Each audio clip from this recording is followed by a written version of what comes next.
Alors nous voilà pour la deuxième partie du chapitre 15. J'ai décidé de faire une vidéo à part pour ce chapitre-là, puisque l'on va traiter de la lumière laser. Les notions théoriques ne sont pas bien différentes de ce qu'on a vu juste avant, notamment en termes de transition énergétique et d'émission de photons. C'est simplement que on va voir un petit peu un principe important qui est celui du laser, et on va commencer par regarder une vidéo.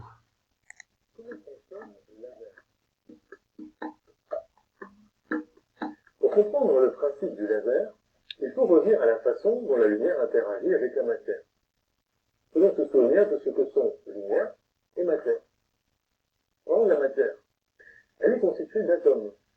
Un atome peut être dans plusieurs états différents, chaque état se différenciant par son énergie. L'état correspondant à la situation où il y a le moins d'énergie s'appelle l'état fondamental. Si on lui fournit de l'énergie et qu'il l'emmagasine, il est dans un état équipé. Un atome donné ne peut pas emmagasiner n'importe quelle quantité d'énergie. Son énergie ne peut prendre que des valeurs bien précises, propres à chaque atome. On dit que les niveaux d'énergie de l'atome sont amplifiés. La lumière, quant à elle, est une onde électromagnétique, c'est-à-dire à la fois une onde et une particule qu'on appelle le photon. La lumière peut donc être caractérisée par les propriétés de l'onde et de la particule, en particulier la longueur d'onde de l'onde et l'énergie du photon. En fait, ces deux propriétés n'en sont qu'une seule, la couleur de la lumière. Par exemple, la lumière violette a une longueur d'onde 2 fois plus petite que la lumière rouge, et un photon violet est 2 fois plus énergétique qu'un photon rouge. Examiner comment la lumière interagit avec la matière, c'est donc regarder comment un atome et un photon interagissent. Le premier type d'interaction est l'absorption. Si on envoie un photon sur un atome qui est dans son état fondamental, l'atome va l'absorber et passer dans un état d'énergie plus élevé. Mais attention, pour qu'un photon soit absorbé, il faut qu'il fournisse à l'atome exactement la quantité d'énergie dont il a besoin pour passer dans un de ces états excités. Si l'énergie du photon est telle que l'énergie finale de l'atome ne correspond pas à un état existant, l'atome ne l'absorbe pas. Un atome ne peut donc absorber que des couleurs bien spécifiques. L'atome excité, lui, n'est pas stable. Il va réémettre un photon au bout d'un temps, qui est aussi une propriété propre à chaque atome, et même à chaque état excité de l'atome. On appelle ce processus l'émission spontanée. Le photon réémis est similaire à celui qui avait été absorbé, mais pas totalement identique. Par exemple, il peut être réémis dans n'importe quelle direction. Et donc il est peu probable qu'il reprenne le chemin qu'il suivait avant d'être absorbé. Par contre, si un deuxième photon, similaire au premier, interagit avec l'atome excité, l'atome se désexcite immédiatement, en émettant un photon rigoureusement identique. C'est ce qu'on appelle l'émission stimulée. Identique, c'est-à-dire notamment même énergie et même direction de propagation. On a littéralement cloné le photon.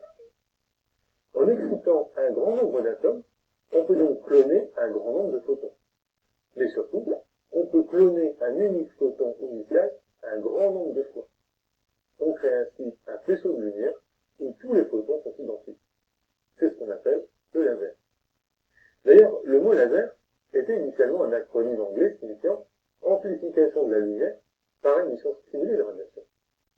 Pour les mêmes raisons que l'absorption, un atome donné ne peut pas émettre de la lumière de n'importe quelle couleur. Par nature, un laser donné n'émet donc que des couleurs bien spécifiques qui dépendent notamment du matériau utilisé. Par exemple, les lasers verts peuvent être obtenus en excitant du néodyme, et les lasers rouges en excitant du néon. La propriété qui différencie de façon flagrante le laser de n'importe quelle autre source lumineuse, c'est la directivité du faisceau. Dans les autres sources de lumière, les photons sont émis par émission spontanée, et donc dans toutes les directions. Dans un laser, tous les photons vont dans la même direction. Cette directivité a une conséquence importante sur la puissance lumineuse. Pour une source de lumière traditionnelle, prenons par exemple une ampoule halogène, la puissance se répartit dans toutes les directions de l'espace. Et de ce fait-là, en un point donné, la puissance est très faible. Mais pour un laser, toute la puissance va se concentrer sur une toute petite surface. Si bien que même un laser très peu puissant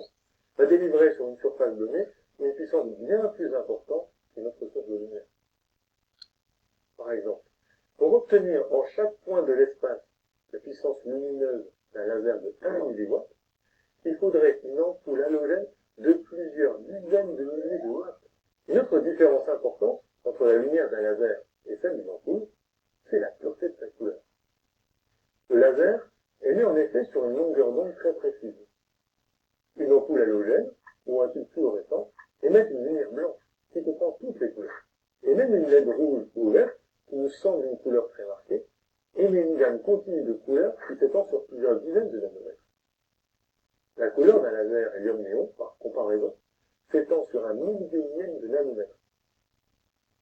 Ce sont ces propriétés, entre autres, qui expliquent pourquoi le laser est indispensable à tant d'applications, depuis les lecteurs DVD jusqu'à la transmission des données par fibre optique, en passant par la découpe industrielle ou la chirurgie.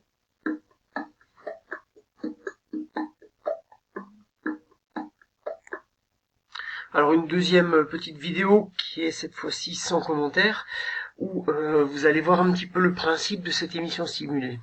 Donc si on prend un atome qui est à un niveau d'énergie supérieur, on envoie un photon qui correspond exactement à la différence entre sup et EF, et il va permettre à l'atome de se désexciter immédiatement. Et donc le principe du laser, c'est d'envoyer un photon sur un atome et de récupérer deux photons. Ce qui fait que les photons ont tous la même direction et tous la même énergie. Et technologiquement, tout ça est obtenu par ce qu'on appelle une cavité résonante. Alors cette cavité résonante est bornée, si je reviens un tout petit peu en arrière sur la vidéo, est bornée par des miroirs semi-réfléchissants.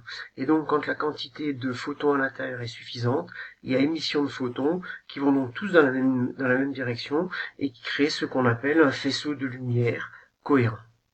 Donc voilà pour cette deuxième petite vidéo. Si je passe rapidement sur le fichier cours, donc vous avez résumé dans le cours tout ce qui a été dit sur ces deux petites vidéos. Une dernière chose pour finir ce chapitre, ça concerne les créateurs ou les inventeurs du laser. Une des scientifiques qui a été à l'origine de la possibilité de créer ce laser est un Alsacien.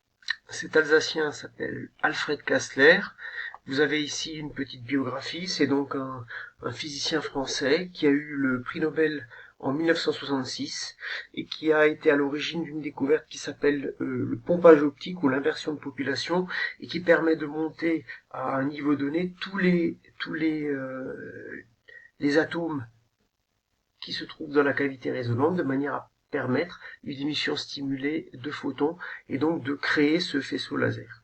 Donc c'est pas vraiment l'inventeur du laser, mais disons que sa décision a été décisive pour l'invention de l'outil technologique. Voilà, le chapitre 15 est terminé. Il y aura certainement encore une autre vidéo pour marquer la fin du programme de cette année.